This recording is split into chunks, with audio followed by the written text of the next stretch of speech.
में किस विषय पे चर्चा हुआ और और दूसरा एक पार्टी है जो मौत है, उस बारे में कुछ चर्चा हुआ कि नहीं? हम क्यों दूसरा पार्टी का चर्चा करेंगे? हम अपना पार्टी के बारे में चर्चा करते हैं। दूसरों को देखने का काम बीजेपी का नहीं है, अपने को देखने का काम बीजेपी का है। दो महीने बाद इलेक्शन है तो किस तरह का तैयारी? तो इलेक्शन क्या मौका के बिना नहीं होगा? इलेक्शन हमको रेडी होना है, अपना पार्टी को रेडी करना है, उसके बाद जो होगा सो होगा। अपना पार्टी को रेडी करने का काम सबसे पहले करना पड़ता है। सर, देखा गया है रैली में, और बीजेपी वही करता है। रैली में बहुत सारे भीड़ हुए मोदी जी के, मगर जनजाति लोग कम थे, इसका क्या रीजन हो सकता है? सुनिए, आप ये कोट कर रहे हैं मानिक सरकार से, वो दिल्ली देशर कथा पढ़ के आके भाषण देंगे तो ऐसी भाषण होगा।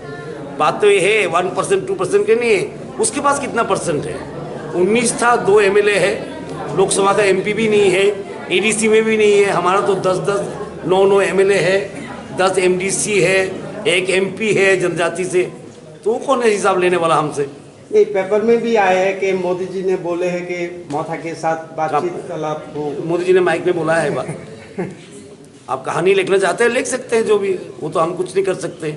लेकिन हम अपने पार्टी के बारे में सोचते हैं, अपना पार्टी का शक्ति से हम इलेक्शन लड़ते हैं और कुछ ज़रूर है तो ज़रूर करेंगे हम। Thank you sir.